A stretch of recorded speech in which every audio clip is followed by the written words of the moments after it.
अस्सलाम वालेकुम, कैसे हैं आप सब? आई होप आप सब ठीक होंगे। हम भी सब ठीक हैं अल्हम्दुलिल्लाह। तो यहाँ पे मैं बिरयानी बना रही हूँ। काफ़ी दिन हो गए हैं मेरे ख़्याल से मैंने आपके साथ बिरयानी शेयर नहीं की। जबकि मैं बना तो लेती हूँ, खा भी लेती हूँ, लेकिन आपके साथ शेयर ही नहीं करती। आज मैंने सोचा है कि जो बिरयानी की रेसिपी है ना आपके साथ शेयर करती हूँ। आप सबको पता है अपने अपने तरीके की बिरयानी बनाते हैं लोग, लेकिन कभी किसी का तरीका भी अपना लेना चाहिए, यूज़ कर लेना चाहिए। आई होप आपको टेस्ट में थोड़ी सी चेंजिंग हो और आपको अच्छी लगे, और क्या पता आपको सिर्फ अपनी ही अच्छी लगे। तो कुछ इस तरह ही मैं ना अपने लिए आज मैंने काफ़ी ज़्यादा बिरयानी बनानी है। तो मैंने चूल्हा जो सा है ना फ्लेम वाला वो नीचे रख लिया है, क्योंकि काफ़ी ज़्यादा बर्डन होता है ना इसका, और ऊपर से मैंने किचन में कम जगह थी, तो फिर मैंने इसलिए को ज़मीन पे रख लिया। बिल्कुल वो भी फीलिंग आ रही थी पाकिस्तान में, जैसे मैं पाकिस्तान में वैसे तो हमारा शेल्फ पे चूल्हा होता था, लेकिन बाज़ दफ़ा जब उन दिनों में ना टांगें थक जाया करती थी मेरी, क्या हिसाब किताब था जब हम नीचे रखते थे। हाँ जी, हाँ जी, याद आया।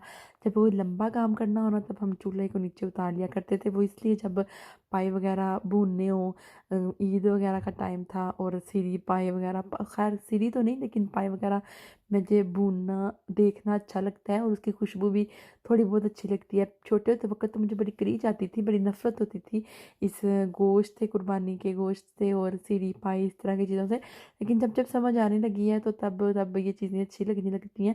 इतनी अच्छी नहीं लगती, बस ठीक लगती हैं कि ये ताकत की चीज़ें होती हैं, इनको खाना चाहिए, इंसान के लिए ज़रूरी होती हैं। तो फिर उस लिहाज से इसकी कदर हो गई हुई है। वरना जब हम लोग ईद के दिनों में मेहमानों के साथ जब खाना वगैरह खाते हैं, दिल नहीं करता था, हमारी प्लेट में सालन पड़ा ही रहता था गोश्त का। और उसके अलावा जब गोश्त की मतलब कि ढेरियाँ लगती थी तो मैं कहती थी वो उल्टी आती थी कि इतनी ज़्यादा गोश्त की स्मेल है, इस तरह की मैं नखरे वगैरह करती थी। लेकिन अब ऐसा कुछ नहीं है, सब कुछ चेंज हो चुका है। जाहिर सी बात है, आपका पता ही है कि 18-19 के होने का, 15 से 14 से 15 की होने का, 12 से 13 की होने का, और अब माशाल्लाह से मेरी उम्र माशाल्लाह से अब 4 बच्चों की माँ हूँ, और अब तकरीबन मेरी उम्र हो चुकी है, अभी हो जाएगी इस मार्च में। कितनी उम्र हो जाएगी मेरी इस मार्च में? मार्च की 10 तारीख को मेरी उम्र हो जाएगी 28 साल की, 29 साल, हाँ बस 28-29 ही हो जाएगी, अब कन्फर्म मैं नहीं बताने वाली। सुना था कि औरतें जो उनसे है ना अपनी उम्र छुपाती हैं, लेकिन आज मैं खुद भी ऐसे ही कर रही हूँ, बस एक एक साल का ही आपको ना कमियाँ ज़्यादा बता रही हूँ। तो फाइनल नहीं बता रही मैं आपको, चलिए कोई बात नहीं होती। अब मैं खुद भी शनाख्ती पर कार्ड पे गौर भी करूँगी और पीछे जाऊँगी कितने साल पहले मैं पैदा हुई थी, वो गिनती काउंट करके ना अपनी उंगलियों पे। तो फिर किसी और चीज़ में, किसी और व्लॉग में आपको फाइनल बता दूँगी। हस्बैंड बाहर गाड़ी साफ़ कर रहे हैं, क्योंकि बाहर ना काफ़ी अच्छी खासी धूप निकली हुई थी। आज बर्फ़ चली गई है, जान छूट गई है बर्फ़ से, लेकिन आगे फिर से मैप बता रहा है, मतलब कि वेदर बता रहा है कि नेक्स्ट फिर बर्फ़ आएगी।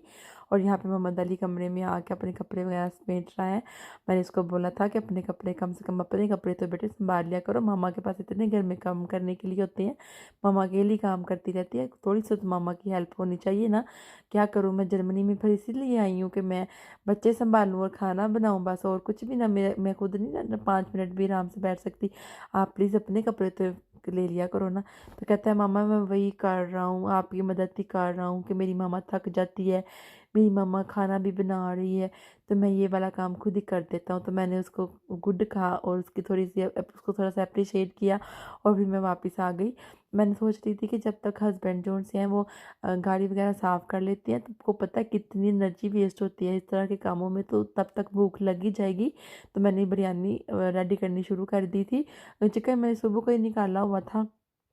सबकी अपनी अपनी पसंद होती है, लेकिन मुझे जो सी है ना, जब कभी मैं खुश होती हूँ, तो जब कभी मेरा ज़्यादा मुझे लगता है ना फ्री टाइम है मेरे पास, और तो मैं फिर बिरयानी बना लेती हूँ। मतलब पता है कि बिरयानी जो सी है वो इतनी हेल्दी नहीं होती है, मतलब कि, लेकिन चस्का भी तो लगाना होता है ना। आपको पता है पाकिस्तान में कितनी ज़्यादा शॉप्स खुल गई हुई हैं अब तो, जगह जगह पे बिरयानी बिरयानी बिरयानी। लेकिन एक बड़ी जगह की ऐसी बिरयानी है जहाँ पे ना पूरा कल पूरा लेग पीस बीच में होता है, उसको बड़ा मज़े का बनाया होता है। उसके साथ जो रायता मिलता है ना, वो वो रायता छोटी सी ना, छोटी सी चन्नी में मिलता है। मेरा दिल करता है उसको बार बार लूँ। तो एक दो दफ़ा मैंने दोबारा मांग भी लिया था और खाया था, बहुत मज़ा आया था। यहाँ पे मोहम्मद अली बाबा के पास बाहर जाने लगा। मैंने उसका तैयारी शारी करके जाना, ये ना हो कि ठंड लग जाए। आपको पता है अभी तो मौसम, अभी इसका जर्मनी में का तो मौसम का कोई तवार ही नहीं होता। जब मर्जी धूप, जब मर्जी बर्फ़, जब मर्जी गर्मी पड़ने लग जाती है। खैर अभी गर्मी तो नहीं है, लेकिन काफ़ी ज़्यादा आज धूप निकल रही थी, बाहर हो रही थी, निकल रही थी, जा रही थी। तो बच्चों को इसलिए मैंने घर से बाहर निकाला था। अब मैंने बड़े से जो देज के में चावल निकालने हैं, जो बॉयल कर लिए, अब मैं इसको निकाल लूँगी। मैं तकरीबन इस दफ़ा मैंने तकरीबन 4 गिलास चावल बना लिए थे। मैंने कहा रज के बिरयानी खानी है तो जे बच गई तो फिर अगले दिन भी ਉਹਨੂੰ गरम शरम करके खा लैनी है, क्योंकि अगले दिन की छुट्टी मिल जाएगी मैनू ना खांडी शांडी पकान तो यहाँ पे मैं रायता तैयार कर रही हूँ। लेकिन ऐसा होता नहीं है, छुट्टी मुझे मिलती नहीं है, क्योंकि कोई ना कोई कट्टी कट्टा खोल ही आंदा कि मैंने रोटी पकानी पै जाती है अगले दिन फिर ही।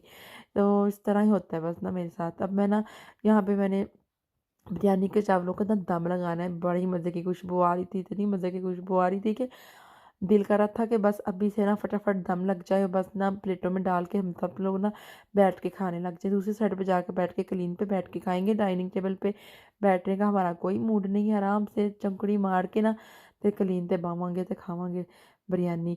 तो यहाँ पे मैंने ना सारा उसके ऊपर ज़्यादा रंग डाल दिया, साथ में पुदीना डाल दिया है। नींबू मेरे पास पता नहीं थे कि नहीं थे, मैंने नहीं डाले। तो अब बस 5 से 10 मिनट तक दम के बाद हम लोग ये रेडी है। ममदली को भी काफ़ी भूख लगी है, बाहर से होके आ गया है, फिर से आके वेट कर रहा है मम्मा कितने बजे हम सब ने बैठ के इकट्ठे खाना खाना है। तो बस ये आ गई है मेरी फ़िज़ा, मेरी फज्जल। और अब बिरयानी को हिलाते हैं। और बिरयानी जो सी है ना उसकी खुशबू में ऐसे मुझे पागल ही कर रही थी। बिरयानी की खुशबू पता है आपको बड़ी मज़े की बनती है।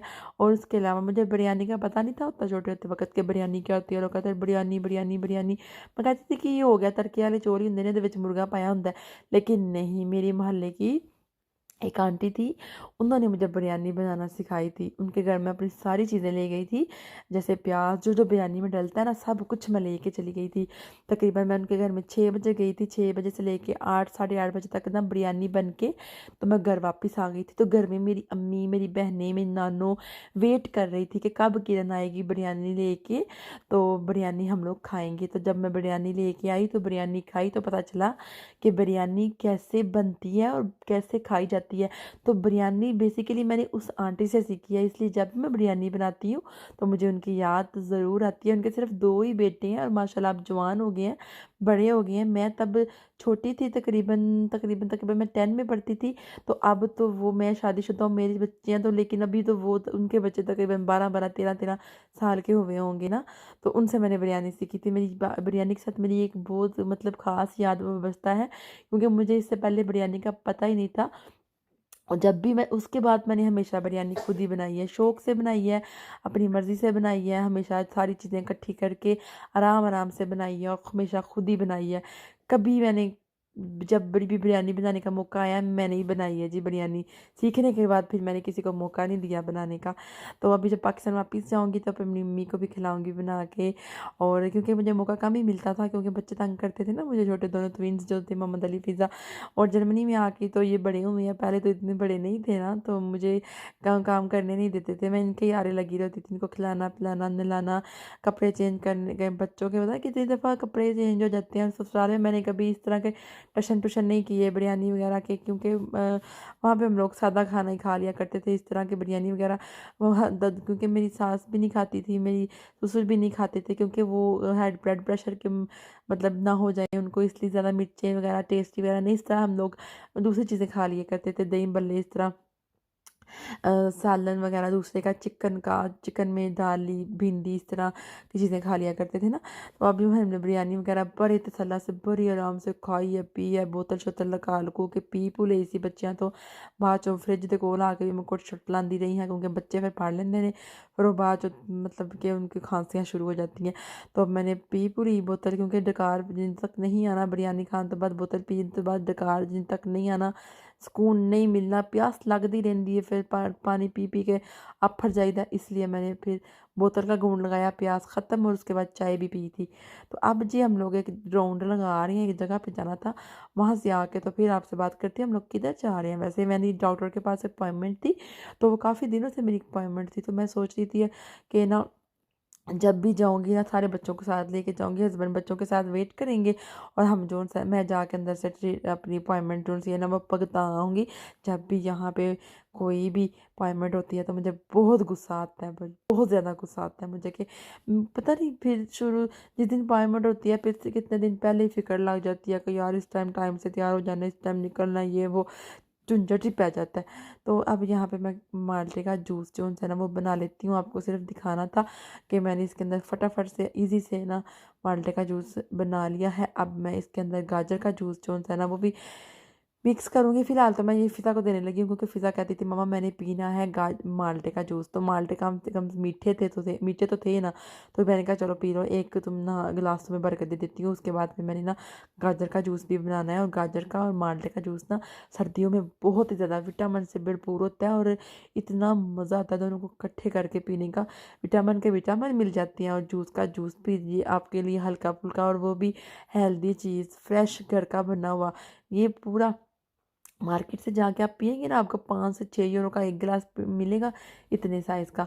और आप घर बनाते हो तो आपको कितने यूरो का पड़ता है जी? कितने बंदे पी लेते हैं और हमें तो मेरे से ख़्याल से तो 50 सेंट का पड़ता है। तो आप फ्रेश दुकानों पे जाके फ्रेश जूस पिएँगे तो बड़ा महँगा, घर में अपने फ़ायदा उठाएँ, मशीन मंगवाएँ और आराम से जी माल्टे का और गाजर का जूस जो है ना वो पिएँ। मैंने सुना है कई लोग करेले का जूस भी पीते हैं। तो बताओ खुद भी करेले की तरह कड़वे होते होंगे। तो अब मैंने कहा फ़िज़ा को मोहम्मद अली को पूछा कि तुमने कौन सा पीना है? कहता है मामा मैंने गाजर का और माल्टे का मिक्स करके पीना है। मैं कहा पुत्तर तू तो मेरे काम ही ਵਧਾਉਣਾ है, मैं तो क्या ही निपट जाएगा माल्टे के जूस दे विच ही। लेकिन नहीं, चलो फिर उसी के बहाने मैंने भी फिर काफ़ी ज़्यादा निकाल लिया।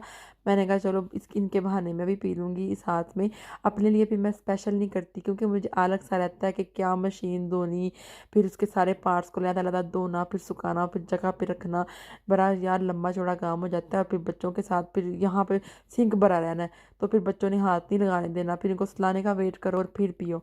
और जी बस हम लोगों ने पी लिया था जूस गाजर का और माल्टे का। ये बाहर बेल हुई थी और हस्बैंड जो है ना वो पार्सल आ गया था एक, तो वो लेने गए थे। तो बस इसको यहाँ पे रख देते हैं, बाद में इसको खोल लेंगे। और ये जो चीज़ें मैं लाई हूँ आपको दिखा देती हूँ। ये बच्चे हस्बैंड जाके लेके आए हैं, मैंने इनमें से कोई चीज़ नहीं, मतलब खुद मैं गई नहीं थी। इनमें से जो भी चीज़ें फजूल आई हैं वो ये है जो ये आप छोटे छोटे जूस देख रही हैं, ये बच्चों की पसंद क्या है क्योंकि बच्चे साथ गए हुए थे। मैंने इनको आलू बोला था, केले बोला था, सलाद की गोभी, टमाटर मिनी और ब्रोट वगैरह बोली थी, ऑयल बोला था और पैम्पर्स बोले थे और चॉकलेट वगैरह इस तरह की चीज़ें ये खुद ही लेके आए हैं अपनी मर्ज़ी से।